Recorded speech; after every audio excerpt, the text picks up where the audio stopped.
আজকে লঞ্চ জার্নিতে একটা অন্যরকম ওয়েদার দেখলাম। আজকে ঈদের তৃতীয় দিন আর আজকে আমার স্বপ্ন বাড়ি যাচ্ছে। এখন দুপুর 2:20 বাজে আর আমার লঞ্চ হচ্ছে 4টায়। আমি এখন রয়েছি গুলশান বাড়িদারার মধ্যে। মাথা ফুলই গরম, কারণ হচ্ছে আমার লেট হয়ে গেছে অফিস থেকে বের হইতে হইতে। নতুন বাজার থেকে একটা সিএনজি নিলাম, কারণ হচ্ছে বাসে বা হুন্ডাই গেলে হয়তো অনেক দেরি হয়ে যেতে পারে, আর হচ্ছে লাকিজ নিয়ে তো হুন্ডাই যাওয়া যাবে না। সো দেখি কত মিনিট লাগে সিএনজি দিয়ে গেলে। আমার ফার্স্ট টাইম আমি এমন সিএনজি ইউজ করতেছি, এর আগে এরকম পার্সোনাল কোনো সিএনজি ইউজ করি নাই। এই যে মুড অফ থাকার কারণ হচ্ছে, মানে মেজাজটা গরম থাকার কারণ হচ্ছে ভাই আজকে ঈদের 3-4 দিন হয়ে যাইতেছে অফিস থেকে ছুটি চাইতেছি, ছুটি দেয় না। ঈদের ছুটি দেয় না ভালো কথা, আজকে ঈদের 3-4 দিন হয়ে যাইতেছে। এখন তো অন্তত দিব ভাই, মানে তাদের নানান ধরনের বাহানা। পরে রাগ মাগ হয়ে এখন বের হয়ে গেলাম জিদ্দে, কি কমু। এটা হচ্ছে গুলিস্তান, আর গুলিস্তান পর্যন্ত 6 দিন জার্নি ছিল।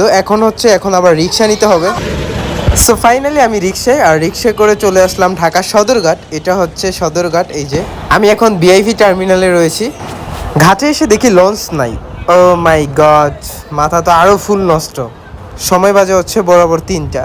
মাত্র আধা ঘন্টার মধ্যে চলে আসছি সিএনজিতে, অনেক তাড়াতাড়ি চলে আসছি। বর্তমানে এখানে সব জায়গায় লঞ্চ আছে, বোলার লঞ্চও আছে যেগুলো রাতে ছাড়বে, বাট দুপুরবেলা যে লঞ্চগুলো ছাড়ে বিকাল লাস্ট টাইম 4টায়, ও লঞ্চটা এখন আসে নাই। এখানে আমি না, আমার মতো এখন দেখেন অনেকে ওয়েট করতেছে ওই লঞ্চটার জন্য। সো প্যারা নাই, চিল আসবে। ও মাই গড জাহিদ, আমি কত বড় লোক, দেখো আমার নামে লঞ্চ। ঠিক এই যে আমার পিছনে যে ফাঁকা জায়গাটা দেখতেছেন, এখানে একটা লঞ্চ আসবে, আমাদের যে বোলার যে লঞ্চটা। ওই যে আসছে মনে হয় সম্পদ, ওই যে আমি জুম করে দেখাইতেছি, তো ওইদিকে যাইতেছে। গাইস আমি ভাবতেছি যে মানুষ ঈদের ছুটি ছেড়ে এখন ঢাকাতে ব্যাক করতেছে, আর আমি ঢাকাতে ভোলাতে যাইতেছি। আল্লাহ, মানে কি, মানে কপালের নাম হচ্ছে গোপাল। আরেকটা দুঃখের কথা কি শুনবা, সম্পদ লঞ্চ নাকি যাবে না, কর্ণফুলী লঞ্চ 3 ওইটা দিয়ে যেতে বলতেছে। তো ওই যে লঞ্চটা আসতেছে, বা রে খোদা রে, কি মানুষ দেখো। এই কর্ণফুলী লঞ্চ নাকি সম্পদের 2 ঘন্টা আগে ছেড়ে আসছে, বা সম্পদ আগে আসছে ঘাটে। কি পরিমাণে ভিড় দেখেন, এই সব লোক সবাই ভোলাতে যাবে। মনে হয় ঈদের জ্যাম এখনো আছে, ঈদের 4 দিন পর এখনো জ্যাম। আজকে টিকিটই পাম না, সবার আগে এসেও টিকিট পাম না। লঞ্চে উঠে আমার ব্যাগটা এখানে রাখলাম, লঞ্চ একেবারে সামনে, আর আমি হচ্ছে পিছনে। লঞ্চ ঘাটে অনেকটা আগে আসলো, আমি লঞ্চ উঠি একেবারে শেষে, কারণ জ্যামের মধ্যে আমি উঠি নাই। সো আমি যেভাবেও টিকিট তো ম্যানেজ করব। ফার্স্ট অফ অল একটু ছাদে যাব, তোমাদেরকে একটু ছাদ থেকে একটু উপর থেকে একটু দেখাই লঞ্চটা আসলে কেমন, লঞ্চ ঘাটটা একটু কেমন। আমাদের লঞ্চ ছেড়ে দিছে, এই যে লঞ্চটা ঘুরাইতেছে, মা পানি কি পাক দিতেছে।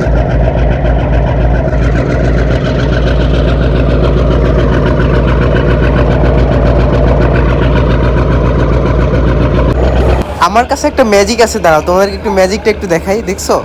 এবার একটু দেখো, কি অনেক সুন্দর না, খুব জোস না?